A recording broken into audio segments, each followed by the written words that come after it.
Hello दोस्तों, आप सभी को सुप्रभात, गुड मॉर्निंग, नमस्कार।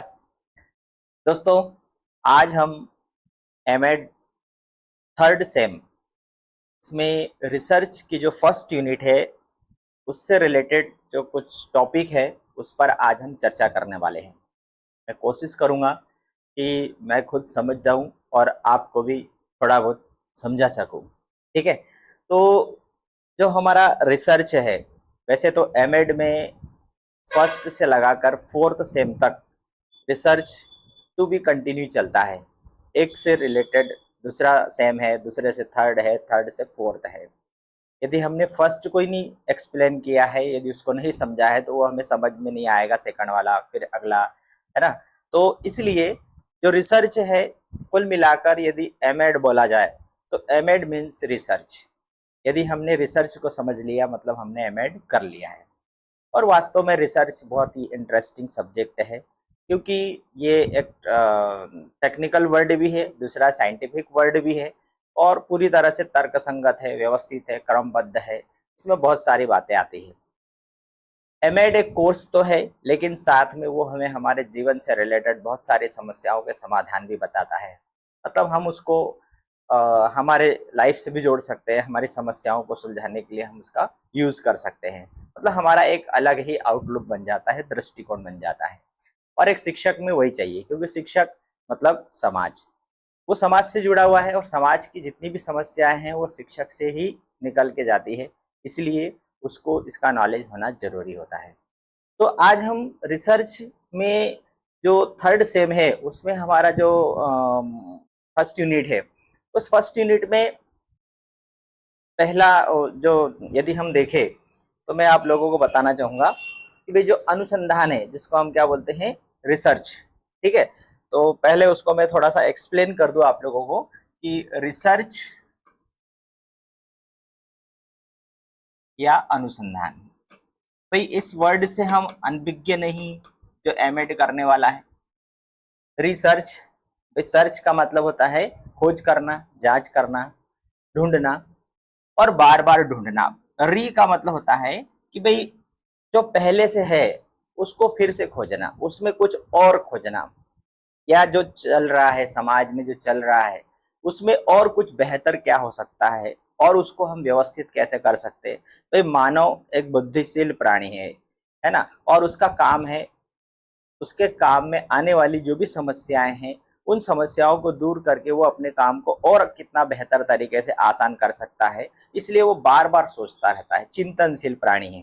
ठीक है, और इसलिए वो रिसर्च करता है, मतलब बार बार उसके ऊपर सर्च करता है। और आज तक जितने भी सर्च हुए हैं वो सभी पहले से जो अनुभव है, पहले से जितने भी तथ्य हैं, पहले से जितने भी खोज हुई है, उन्हीं के बारे में सोचा जाता है और उसको व्यवस्थित कैसे किया जाता है उस पर बात की हुई है। ठीक है, तो अब यहाँ पर यदि हम कुल मिलाकर यदि देखें तो जो रिसर्च है या अनुसंधान है उसके जो मुख्य रूप से दो भाग होते हैं। एक होता है मात्रात्मक,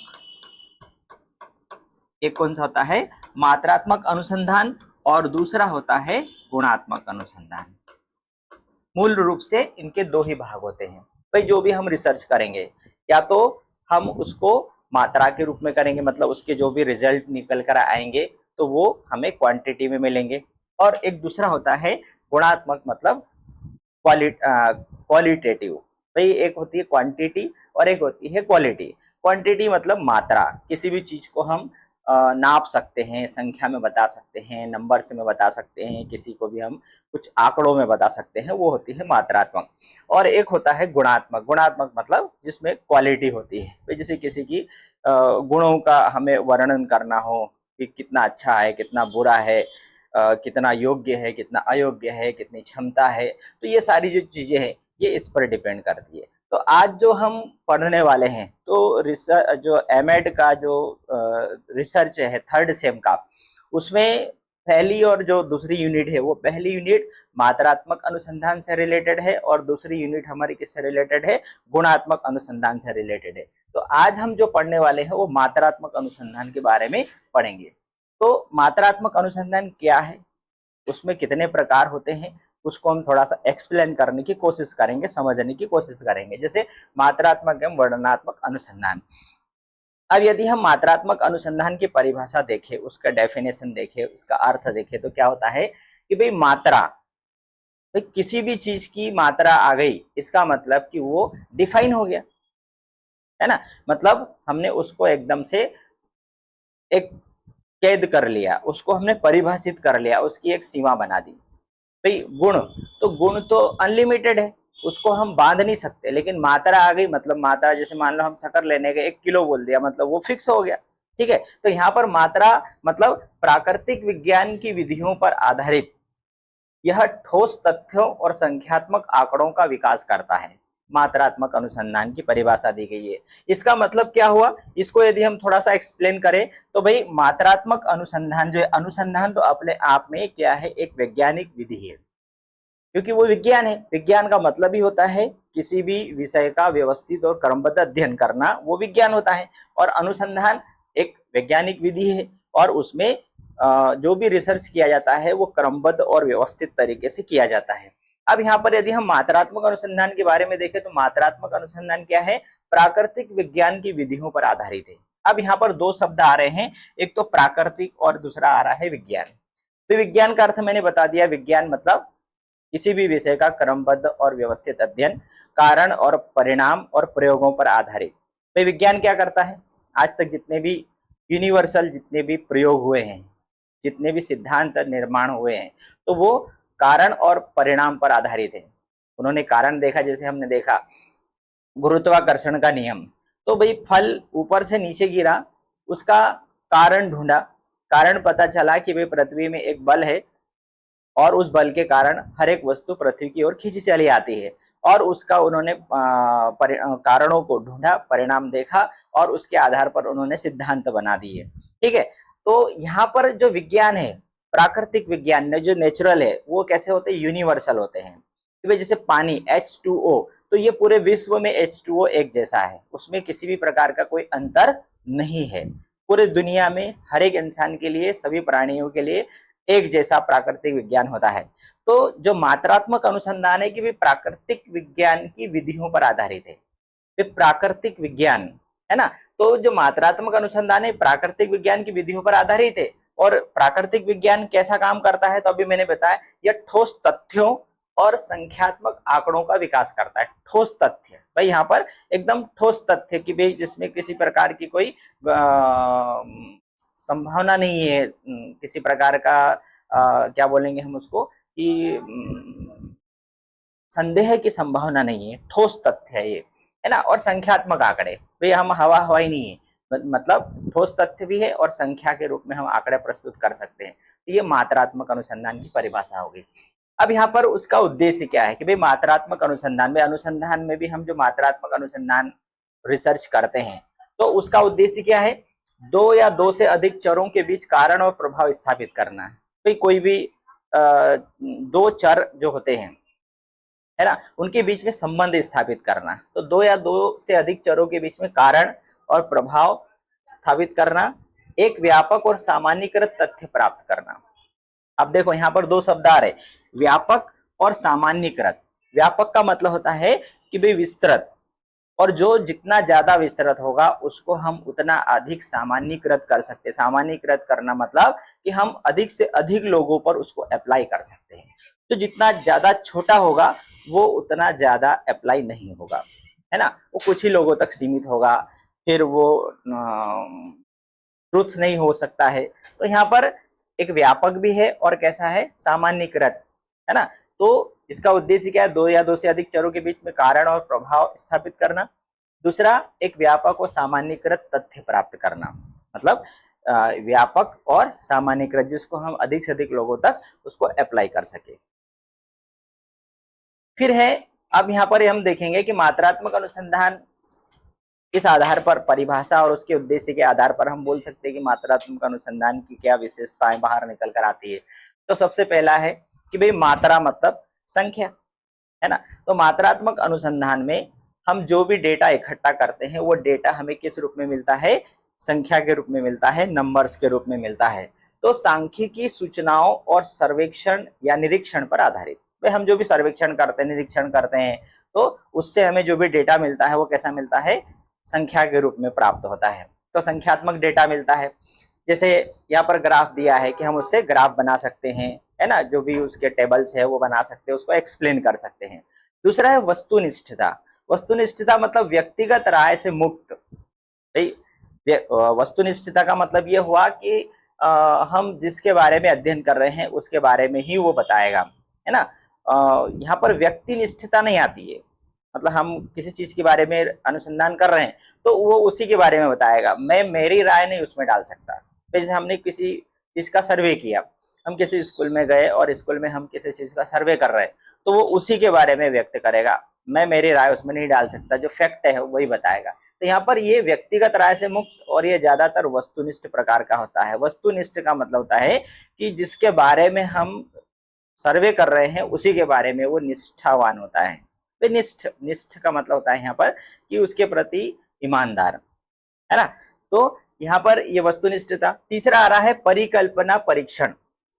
रिसर्च में क्या होता है कि समस्या होती है, समस्या के बारे में फिर हम परिकल्पना बनाते हैं कि भाई उसका वास्तव में संभावित उत्तर क्या हो सकता है।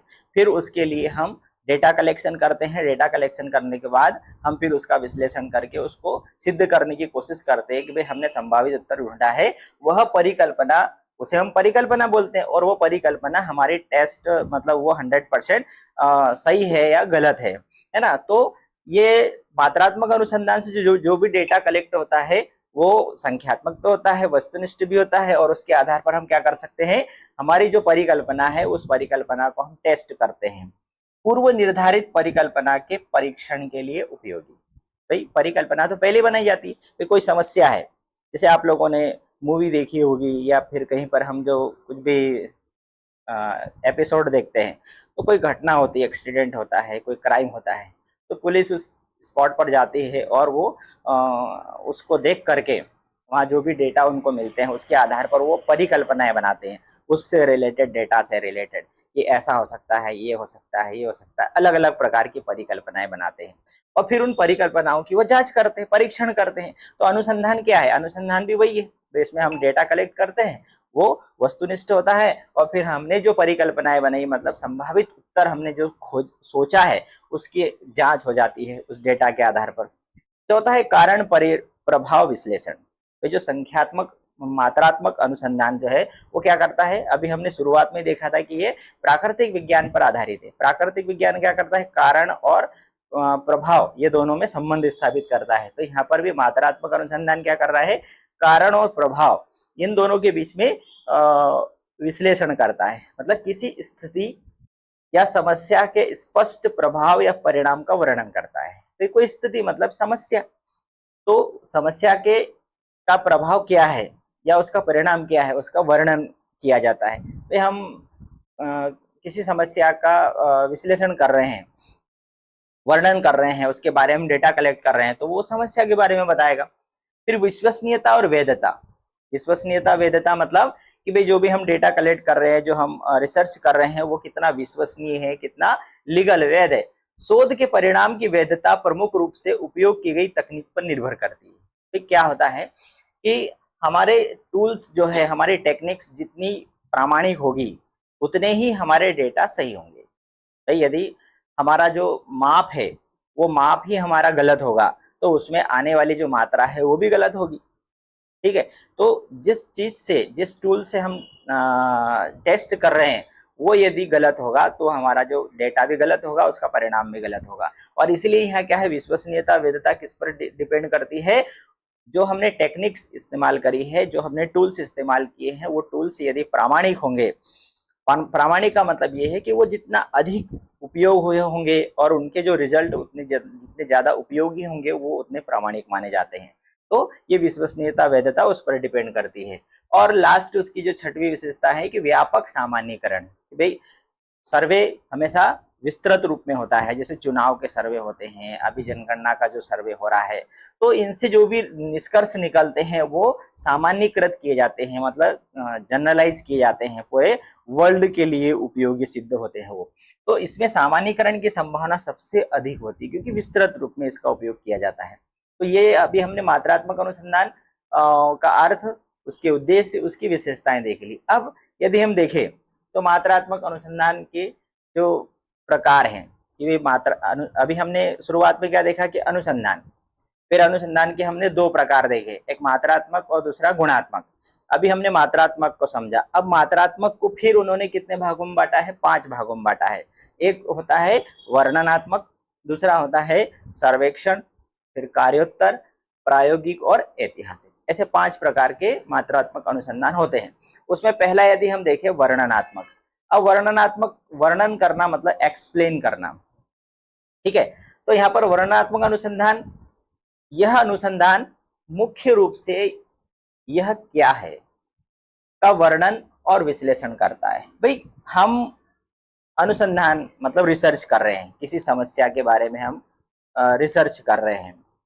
अब हमने मेथड कौन सा इस्तेमाल किया कि मात्रात्मक अनुसंधान, और उसमें भी कौन सा हमने यूज किया? वर्णनात्मक अनुसंधान किया। हमारा वर्णनात्मक अनुसंधान है। तो वर्णनात्मक अनुसंधान में हम क्या देखेंगे कि यह क्या है, मतलब वास्तव में वर्तमान में स्थिति क्या है, ये उसका वर्णन और विश्लेषण करता है। इसमें तथ्यों को बिना बदले, भाई वर्णन मतलब कि हम जहां से भी डेटा कलेक्ट करेंगे, जो भी तथ्य आएंगे उनको हम बदल नहीं सकते, क्योंकि जैसी स्थिति है वैसी स्थिति में वहां से उठाने वाले हैं। तो तथ्यों को बिना बदले उनकी वास्तविक स्थिति में प्रस्तुत किया जाता है। जैसे अभी हमने मान लो हमारा डेजर्टेशन हमने बनाया, तो डेजर्टेशन में हमने कोई समस्या ली, उससे रिलेटेड हम डेटा कलेक्ट करके लाए, तो वो उनको बिना बदले और वास्तविक स्थिति में हमने उसको प्रस्तुत किया कि वास्तव में स्थिति क्या है। तो इसमें मुख्य रूप से 3 बातें देखी जाती है कि वर्तमान में स्थिति क्या है। हम किसी स्कूल में गए, किसी संस्था में गए और वहां से हमने डेटा कलेक्ट किया कि वर्तमान में स्थिति क्या है।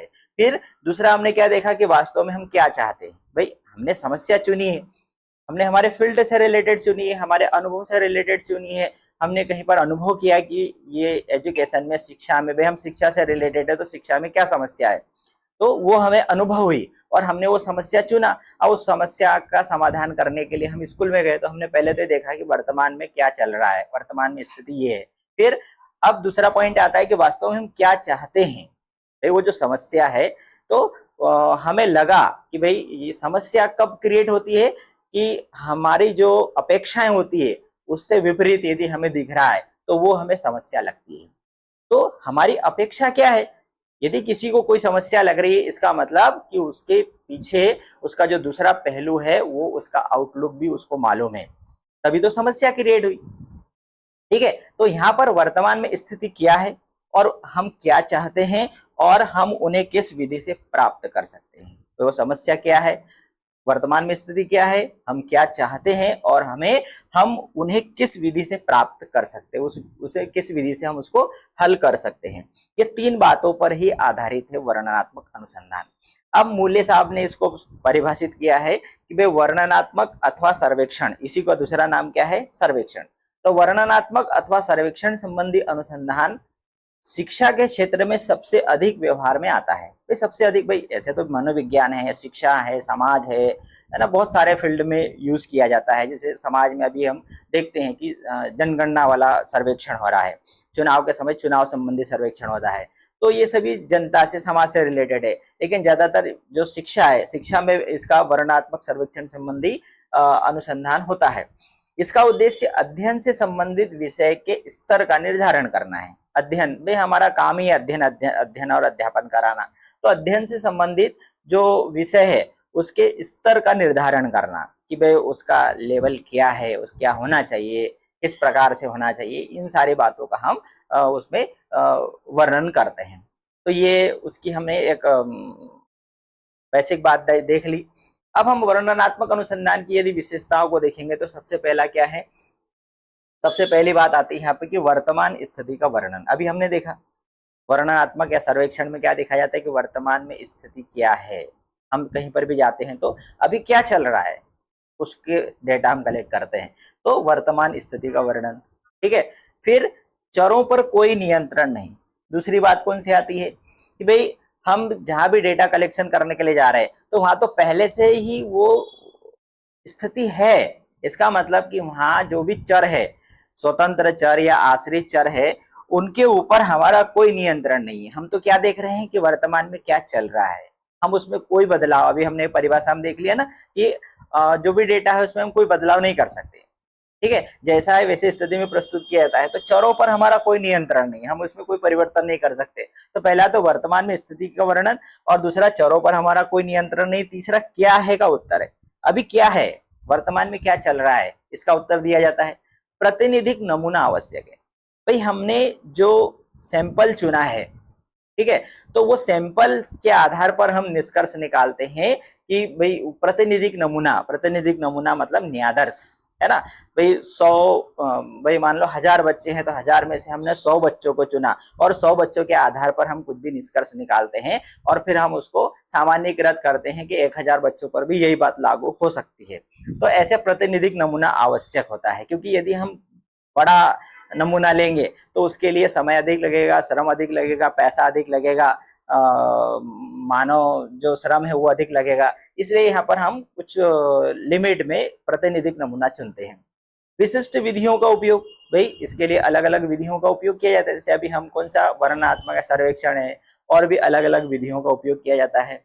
पूर्णतया तथ्यात्मक प्रकृति, यहाँ से हम क्या कलेक्ट करते हैं, तथ्य कलेक्ट करते हैं, डेटा कलेक्ट करते हैं। मतलब कि वास्तव में वहां क्या हो रहा है वो अलग अलग हम हमारे जो टूल्स बनाते हैं, प्रश्नावली के माध्यम से, साक्षात्कार के माध्यम से, अवलोकन के माध्यम से हम वास्तविक वहां से डेटा कलेक्ट करके लाते हैं। मतलब ये पूरी तरह से किस पर डिपेंडेड है, ये तथ्य पर डिपेंडेड है। तो पूर्णतया तथ्यात्मक प्रकृति है। यहाँ पर वॉन डेलेन का वर्गीकरण दिया है, वर्णनात्मक शोध की शाखाएं। अब यहाँ पर वर्णनात्मक अनुसंधान जो है, भाई अपने अभी हम थोड़ा सा और पीछे यदि हम जाए तो यदि देखेंगे तो अनुसंधान में फिर हमने 2 भाग देखे, मात्रात्मक और गुणात्मक। फिर मात्रात्मक में फिर हमने उसके 5 प्रकार हमने देखे, वर्णनात्मक अनुसंधान, और इस प्रकार से अलग अलग जो 5 प्रकार है। फिर उसमें पहला हमने लिखा वर्णनात्मक में फिर उसके 3 प्रकार हैं।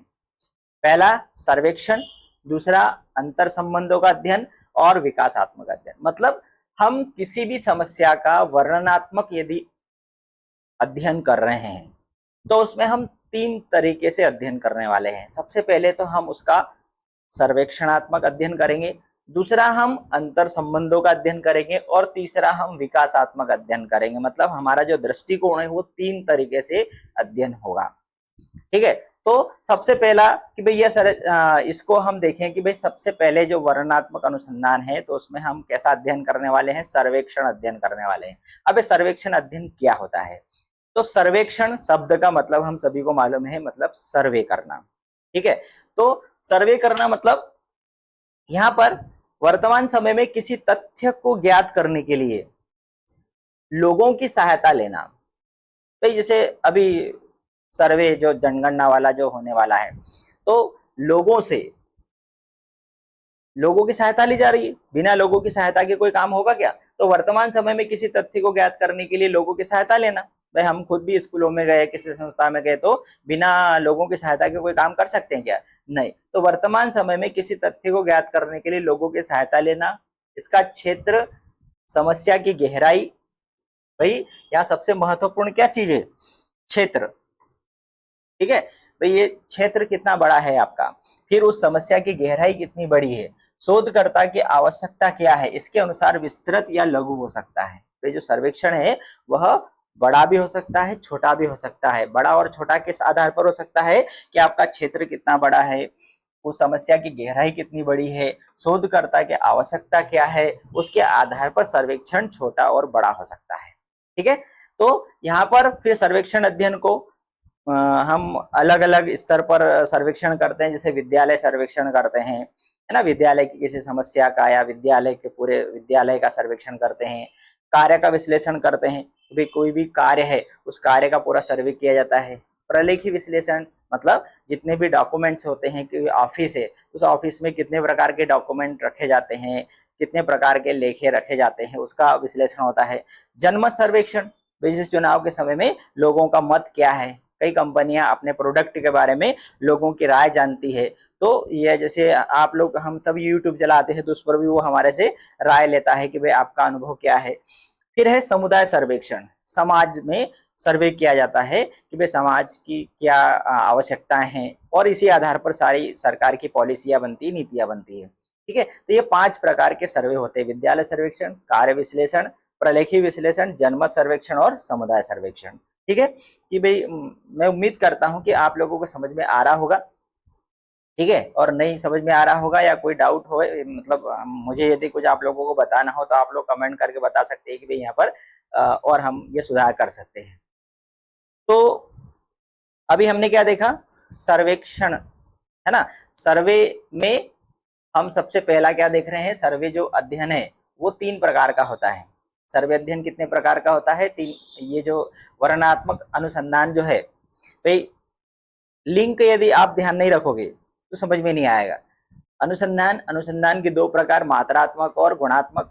मात्रात्मक में फिर आप लोगों को मैं बता दूं कि मात्रात्मक में फिर ये वर्णनात्मक, सर्वेक्षण, कार्योत्तर, प्रायोगिक और ऐतिहासिक। फिर जो वर्णनात्मक आया है, वर्णनात्मक को फिर हमने कितने भागों में बांटा है, 3 भागों में बांटा है: सर्वे, अंतर संबंधों का अध्ययन और विकासात्मक।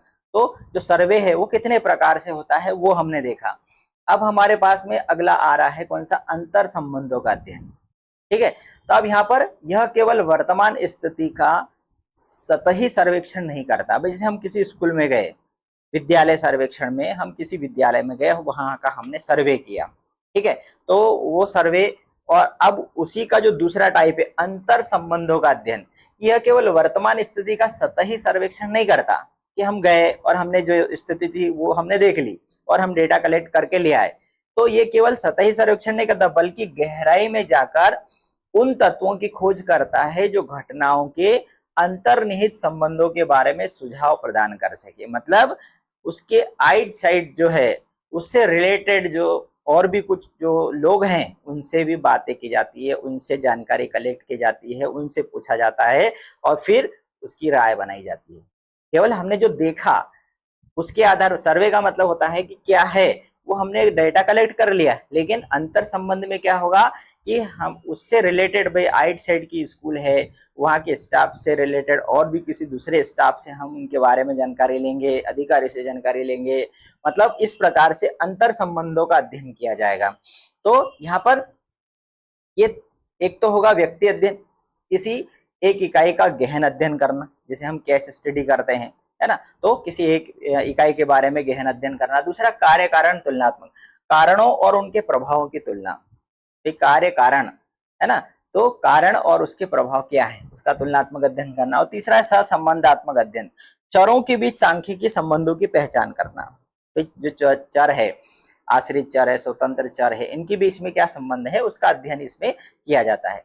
तीसरा होता है विकासात्मक अध्ययन। अब ये विकासात्मक अध्ययन में क्या होगा, तो समय व्यतीत होने के साथ साथ किसी घटना, व्यक्ति या स्थिति में क्या और कैसे परिवर्तन आते हैं, इसका दीर्घकालिक अध्ययन, ये विकासात्मक। इसका नाम में ही छुपा हुआ है विकासात्मक, मतलब विकास, है ना। विकास मतलब डेवलपमेंट, और डेवलपमेंट कभी एकदम से नहीं होता। जैसे हमारा शरीर है, तो छोटे बच्चे से लगा करके जवान व्यक्ति तक उसका जो शरीर है वो हर पल हर क्षण कुछ न कुछ परिवर्तन हो रहा है, डेवलपमेंट हो रहा है। प्रकृति में हम बोलते हैं कि जो नेचर है वो हमेशा चेंज होता रहता है, तो इस प्रकार से डेवलपमेंट होता है। तो इस पौधे को आप देखोगे तो रोज वो बढ़ रहा है लेकिन हमें दिखाई नहीं देता है, उसमें कुछ न कुछ चेंज हो रहा है। तो ये जो विकास होता है, ये विकास एकदम से नहीं होता, धीरे धीरे होता है और उसमें समय लगता है। तो समय व्यतीत होने के साथ साथ किसी घटना में, व्यक्ति में या स्थिति में क्या और कैसे परिवर्तन आते हैं, इसका दीर्घकालिक विवरण ये विकासात्मक अध्ययन में आता है। अब इसके 2 प्रकार है, एक होता है अनुदैर्ध्य अध्ययन और दूसरा होता है उपनति या प्रतिनिध्यात्मक अध्ययन। अब ये अनुदैर्ध्य क्या होता है, तो अनुदैर्ध्य में किसी एक ही समूह का लंबी अवधि तक अध्ययन, कि जैसे पौधा है, उस पौधे के बीज से लगा करके वो वृक्ष तक बनेगा, तब तक उसका पूरा अध्ययन करना है कि वो किस प्रकार से उसका विकास हो रहा है। तो ये अनुदैर्ध्य अध्ययन होगा। और किसी एक विशिष्ट समय पर अध्ययन, मतलब अलग अलग समूहों का एक विशिष्ट समय पर अध्ययन करना, तो ये उपनति होगा। ठीक है।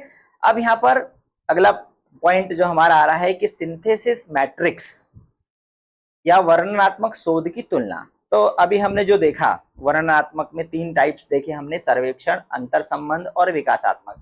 अब उसके मुख्य फोकस क्या है? सर्वे हमेशा कैसा होता है? व्यापक होता है, ताकि हम उसका सामान्यकरण कर सके। अंतर संबंध गहराई में होता है, एक ही इकाई का अध्ययन होता है ना। तो ये अंतर संबंध मतलब वो किसी भी समस्या का गहराई से अध्ययन करता है। जैसे मैं आपको यहाँ बता दूं, ये अंतर संबंध में क्या होता है?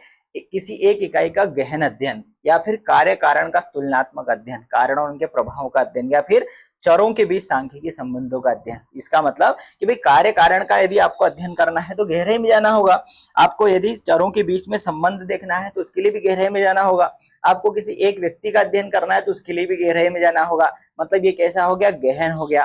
फिर हमने पहला देखा कि भाई पहला कौन सा था हमारा? सर्वे। तो सर्वे कैसा हो गया? व्यापक हो गया। जैसे यहाँ पर था, इसका क्षेत्र, समस्या की गहराई, शोधकर्ता की आवश्यकता, इसके अनुसार इसका क्षेत्र कैसा होता है? विस्तृत होता है या लघु होता है। तो वर्णनात्मक में सर्वे का जो वो कैसा है? प्रकृति व्यापक है।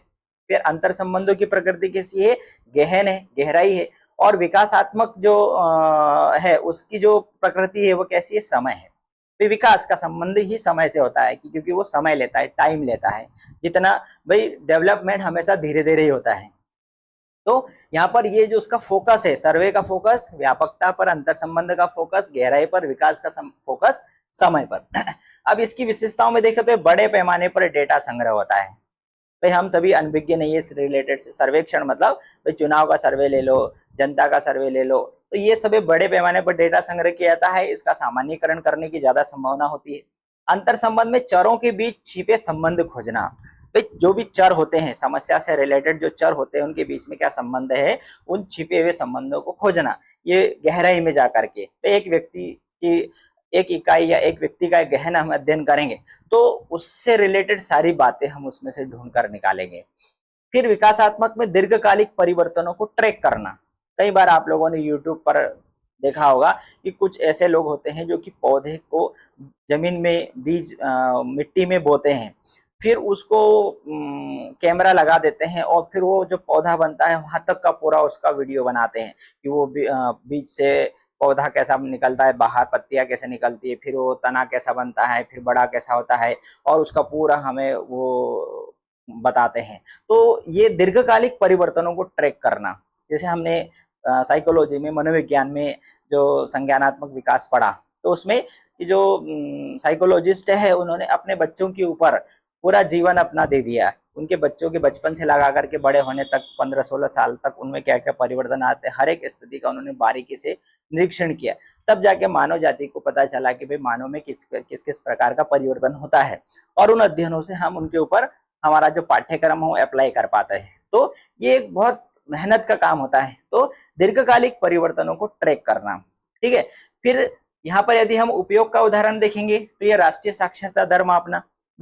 अभी जो सर्वे होगा तो इससे हमें पता चल जाएगा कि हमारे देश की जनसंख्या कितनी है, हमारे यहाँ के साक्षरता दर कितनी है, महिलाएं कितनी हैं, पुरुष कितने हैं, बच्चे कितने हैं, गरीब कितने हैं, अमीर कितने हैं, उसमें मतलब क्या जीवन स्तर क्या है, बहुत सारी बातें इससे पता चलती है ना। फिर जो अंतर संबंध है उससे क्या पता चलेगा? गरीबी और अपराध के बीच संबंध। तो यहाँ पर किसी एक समस्या को लेकर के हम गहराई में जाते हैं, दो चरों के बीच में संबंध को हम खोजते हैं, तो ये गरीबी और अपराध के बीच का संबंध देखते हैं। मान लो कोई गरीब है ना, तो अपराध कौन करता है? तो ज्यादातर तो हम बोलते हैं कि गरीब ही अपराध करता है, लेकिन वास्तव में आज के समय में ऐसा नहीं है। ज्यादातर तो जो भूख है वो जिसके पास ज्यादा पैसा है उसको और ज्यादा भूख होती है। तो यहाँ पर गरीबी और अपराध के बीच क्या संबंध है? तो यहाँ पर भाई अपराध क्यों होता है ना।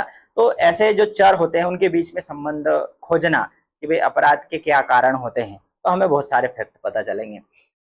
फिर है विकासात्मक में 10 वर्षों में बच्चों के संज्ञानात्मक विकास का अध्ययन, कि 10 वर्ष तक में बच्चे में क्या क्या उसका बुद्धि लब्धि में क्या परिवर्तन आता है उसका अध्ययन किया जाता है। तो ये सभी विकासात्मक से रिलेटेड है, ठीक है। अब हम देखेंगे वर्णनात्मक शोध के लाभ। हम किसके बारे में पढ़ रहे हैं? हम भाई यदि आप मूवी का नाम ही भूल जाओगे तो आपको समझ स्टोरी आप बता ही नहीं पाओगे। तो हम किसके बारे में पढ़ रहे हैं? हम वर्णनात्मक जो शोध है उसके बारे में पढ़ रहे हैं। तो वर्णनात्मक शोध के क्या प्रॉफिट है, क्या लाभ है, उसके क्या फायदे हैं? तो सबसे पहला कि डेटा का प्रभावी संग्रह। वर्णनात्मक अध्ययन में, वर्णनात्मक शोध में हम क्या कर सकते हैं? डेटा प्रभावी तरीके से प्राथमिक और द्वितीयक दोनों तरह के डेटा को इकट्ठा करने का शानदार तरीका है। वे प्राथमिक और द्वितीयक में, वे प्राथमिक में हम प्राइमरी स्टेज पर हम जो भी वहां जाते हैं और जो डेटा कलेक्ट करके लाते हैं। द्वितीयक डेटा में जो भी जो न्यूज़पेपर है, पत्र पत्रिकाएं हैं, जो डॉक्यूमेंट्स होते हैं ऑफिस में, जो पुराने लेख होते हैं, वो द्वितीयक होते हैं। प्राथमिक में हमने प्रथम दृष्टया हमने वहां जाकर के जो देखा और वो हम कलेक्ट करके लाए, तो डेटा का प्रभावी संग्रह हो जाता है। वर्णनात्मक में दोनों तरह के डेटा का हम कलेक्ट करने का शानदार तरीका होता है ये। दूसरा है भावी शोध का आधार। भाई खोजपूर्ण शोध के लिए एक मजबूत नींव तैयार करता है। भाई यदि भविष्य में और उससे रिलेटेड और कुछ खोज करना है तो भाई हम उससे आगे चलेंगे, न कि पीछे जाएंगे, क्योंकि उसके पीछे का तो खोज किया हुआ है। भाई जैसे हम रात को लिख रहे हैं, हमने 4 पेज लिखे और फिर कल हम फिर लिखने बैठेंगे तो क्या 1 से शुरू करेंगे, 4 के आगे 5वें पेज से शुरू करेंगे। इसी प्रकार से ये शोध का ये फायदा होता है कि भाई किसी ने यदि उससे रिलेटेड, भाई हम जो संबंधित साहित्य का अध्ययन करते हैं उसका मतलब ये होता है कि उसके आगे वो हमें क्लू देता है कि भाई अब आप और आगे इसमें इस प्रकार का शोध कर सकती हो, क्योंकि यहाँ तक का शोध किया जा चुका है और इसलिए संबंधित साहित्य को पढ़ा जाता है। तो यहाँ पर ये भावी शोध का आधार है, मतलब कि हम संबंधित साहित्य को इसलिए पढ़ते हैं कि हम उसके आगे करें। यदि हम बिना पढ़े संबंधित साहित्य को या उससे रिलेटेड क्या क्या शोध हुए हैं उनको यदि जाने बिना यदि हम करने जाएंगे तो हम फिर से ABCD से शुरू करेंगे, जो कि पहले ही हो चुका है। तो हमारी जो मेहनत है, हमारा समय है, श्रम है, सब कैसे चला जाएगा? व्यर्थ चला जाएगा। तो भावी शोध का आधार मतलब ये और भी भविष्य में उसके आगे और क्या होना चाहिए उससे रिलेटेड, उसके लिए क्या करता है? आधार प्रदान करता है। तीसरा फायदा है प्राकृतिक वातावरण। जैसे स्कूल है, बाजार है, समाज है, जैसे प्राकृतिक परिवेश में डेटा संग्रह किया जाता है जिससे जानकारी अधिक यथार्थवादी होती है। यथार्थ मतलब वास्तविकता। हम स्कूल में जाते हैं, समाज में जाते हैं, हम किसी बाजार में जाते हैं, समाज में जाते हैं और वहां जाकर के जो वास्तविक डेटा कलेक्ट किया जाता है तो वो रियलिटी प्रस्तुत करता है, मतलब यथार्थवादी होती है। तो ये प्राकृतिक वातावरण, कृत्रिम में नहीं, ठीक है। और इसीलिए तो जो भी सर्वेक्षण होता है उसमें टीचर को क्यों इन्वॉल्व किया जाता है? क्योंकि वो सीधे समाज से जुड़ा हुआ है, वो ईमानदारी से वहां घर घर जाकर के डेटा कलेक्ट करता है। यदि किसी दूसरे डिपार्टमेंट को दिया जाता है तो वो अपने मन से कुछ भी काल्पनिक डेटा भर देते हैं। तो ये हमारे लिए कुछ प्रॉफिट वाली, बेनिफिट वाली बात है। तो प्राकृतिक वातावरण में डेटा कलेक्ट किया जाता है। फिर है बहुआयामी दृष्टिकोण। यह मात्रात्मक और गुणात्मक दोनों विधियों का उपयोग कर सकता है। बहुआयामी, वर्णनात्मक में हम मात्रात्मक भी ले सकते हैं, और भाई जब हम जाते हैं तो डेटा हम तथ्य के रूप में, संख्या के रूप में, मात्रा के रूप में तो कलेक्ट करते हैं, साथ में हम अवलोकन भी करते हैं, ऑब्जर्वेशन करते हैं और देखते हैं कि व्यक्ति सामने वाले का मतलब हम जो उसमें लिखते हैं वो तो लिख ही रहे, लेकिन हमारे मन में जो भाव आ रहा है कि वास्तव में यहाँ जो बताया जा रहा है वैसा नहीं है, तो वो हमारी खुद की एक अवलोकन होता है और वही गुणात्मक डेटा होता है और उसी से निष्कर्ष निकलता है। तो मात्रात्मक और गुणात्मक, और इसीलिए अनुसंधान में जब हम डेटा कलेक्ट करने के लिए आते हैं तो जो हम प्रश्नावली बनाते हैं, प्रश्नावली में प्रश्न का उत्तर तो सामने वाला दे रहा है, लेकिन साथ में एक टिप होती है किसकी? अनुसंधानकर्ता की। तो अनुसंधानकर्ता का जो मत है कि उसने क्या अवलोकन किया है वो भी लिखा जाता है, वो जरूरी होता है। तो यहाँ पर बहुआयामी दृष्टिकोण होता है। फिर निर्णय लेने में सहायक, फिर नीति निर्माताओं, प्रबंधकों के लिए अत्यधिक उपयोगी और प्रायोगिक शोध की तुलना में कम खर्चीला। भाई यहाँ पर जो भी पॉलिसी बनाने वाले लोग हैं, है ना, सरकार है या अधिकारी वर्ग है, तो उनको, नीति निर्माताओं को, प्रबंधकों को आसानी होती है, ये डेटा के आधार पर फट से पॉलिसी बना सकते हैं। और प्रायोगिक शोध की तुलना में कम खर्चीला। वे प्रायोगिक शोध हम सभी को मालूम है कि एक्सपेरिमेंटल में कि हमें वहां प्रयोग करना पड़ेगा, पहले प्री टेस्ट लेना पड़ेगा, फिर उनको उस माहौल तैयार करना पड़ेगा, उसके बाद आप उसका प्रभाव देखने के लिए पोस्ट टेस्ट लेंगे। इसमें समय लगेगा, श्रम लगेगा, पैसा लगेगा, मेहनत लगेगी, बहुत कुछ समय लगेगा, है ना। तो ये खर्चीला होगा। उससे ज्यादा सस्ता क्या है? वर्णनात्मक जो स्थिति है उसका हम वर्णन करते हैं, तो निर्णय लेने में सहायक है ये। अब इसकी सीमाएं क्या है, लिमिटेशन? तो भाई दोष क्या है? तो सबसे पहला तो कार्य कारण संबंध का अभाव। कैसा? यह स्पष्ट रूप से बताता है कि क्या हो रहा है, लेकिन क्या हो रहा है इसका उत्तर नहीं दे सकता। भाई हम गए, हमने देखा क्या हो रहा है, ये हम डेटा कलेक्ट करके ले आए, लेकिन क्यों हो रहा है इसका उत्तर हमें नहीं मालूम। इसका उत्तर हमें मालूम है, लेकिन इसके बाद भी हम नहीं बता सकते कि क्यों हो रहा है। ठीक है, मतलब क्योंकि कोई भी चीज सबूत देखी जाती है, और हम जो भी टूल्स बना के लाए हैं, तो वहां हम टूल्स के माध्यम से हमने देखा कि भाई क्या हो रहा है, ये हम डेटा कलेक्ट करके ले आए, लेकिन क्यों हो रहा है ये कार्य कारण संबंध का अभाव बता रहा है। पूर्वाग्रह की संभावना, भाई जैसे मैं मान लो डेटा कलेक्ट करने के लिए गया, तो मेरे मन में जो होगा मैं वैसी प्रस्तुति दूंगा। मतलब कि यहाँ पर व्यक्तिगत जो पूर्वाग्रह है वो प्रभावी हो सकता है। शोधकर्ता का व्यक्तिगत दृष्टिकोण या अवलोकन का तरीका परिणामों को प्रभावित कर सकता है कि भाई मैं जिस जगह का डेटा कलेक्ट कर रहा हूँ वो मेरा मित्र है, मेरा कुछ भी रिलेटिव है, या जिससे मेरे को कुछ फायदा है, तो मैं वहां पर पक्षपाती हो सकता हूँ, उसका जो जानकारी है वो गलत भी बता सकता हूँ। तो पूर्वाग्रह की संभावना रहती है। गहराई की कमी, यह केवल सतही जानकारी प्रदान करता है, किसी जटिल समस्या की जड़ तक पहुंचने में असमर्थ है। भाई हम गए, हमने जो देखा वो हमने बताया, लेकिन वास्तव में वास्तविकता कुछ अलग होती है। वास्तविकता जो वहां रहने वाला है, काम करने वाला है, जो अनुभव कर रहा है, उसको ही पता चलती है। तो सतही जानकारी ये प्रदान करता है, मतलब जो हमने पहला जो सीन देखा केवल वही हमें पता होता है। भाई जैसे हमने बाहुबली देखा, तो पहली बार हमने देखा तो सभी के दिमाग में था कि भाई कटप्पा ने बाहुबली को क्यों मारा, है ना। लेकिन जब हमने सेकंड सीन देखा तब हमें पता चला कि भाई कटप्पा ने बाहुबली को क्यों मारा है। तो यहाँ पर भी केवल सतही जानकारी ये हमें प्रदान कर रहा है, उसकी जो गहराई है, जटिल समस्या, वो जड़ तक पहुंचने में हम असमर्थ रहते हैं। तो उसका फेस 2 देखना पड़ेगा भाई, तब जाके समझ में आएगा। फिर जैसे नमूना त्रुटि, तो यदि चुना गया सैंपल पूरी आबादी का सही प्रतिनिधित्व नहीं करता है तो संपूर्ण निष्कर्ष गलत हो सकता है। भाई हमने यदि जो सैंपल चुना है वह पूरी आबादी का प्रतिनिधित्व नहीं करता है तो हमारे निष्कर्ष ही गलत होंगे। ठीक है। और हार्तोन प्रभाव, हार्तोन प्रभाव का मतलब ये होता है कि भाई जब लोगों को पता चलता है कि उनका निरीक्षण किया जा रहा है तो वे अपना स्वाभाविक व्यवहार बदल लेते हैं। तो वास्तव में ये हार्तोन प्रभाव है कि भाई ये प्रयोग हुए हैं, हार्तोन ने प्रयोग किया। तो भाई जैसे जहाँ हमने देख लिया कि भाई कैमरा लगा है तो हमारा व्यवहार बदल जाता है, कोई हमें देख रहा है तो हमारा व्यवहार बदल जाता है। तो जब लोगों को पता चलता है कि उनका निरीक्षण किया जा रहा है तो वो फिर कैसे हो जाते हैं, सिविलाइज्ड हो जाते हैं, सभ्य हो जाते हैं।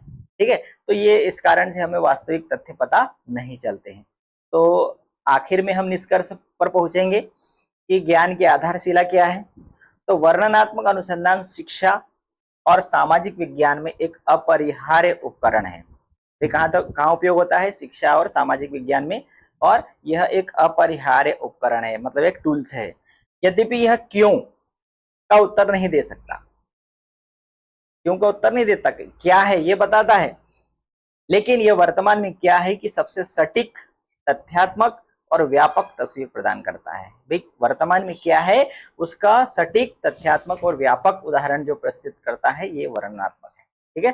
तो आज हमने ये वर्णनात्मक जो अध्ययन है, अनुसंधान में मात्रात्मक, मात्रात्मक में वर्णनात्मक, वर्णनात्मक को अभी हमने समझने की कोशिश करी। ठीक है। आपको अच्छा यदि वीडियो लगे आप लाइक करो, और यदि इसमें कुछ सुधार है तो आप कमेंट्स कर सकते हैं, तो अगले वीडियो में हम और उसमें सुधार करेंगे। ठीक है। तो ये मेरे फ्रेंड्स के लिए है जो मेरे साथ में अध्ययन कर रहे हैं, क्योंकि मैं खुद भी एमएड 3rd सेम का स्टूडेंट हूँ। तो ये मेरा पाठ पक्का करने के लिए मैंने ये तैयार किया है। ठीक है। तो और भी कुछ इसमें सुधार हो तो आप लोगों के जो सुझाव है वो आमंत्रित है, और हम उस पर चर्चा कर सकते हैं। ठीक है। तो अगले वीडियो में फिर मिलते हैं, तब तक के लिए नमस्कार।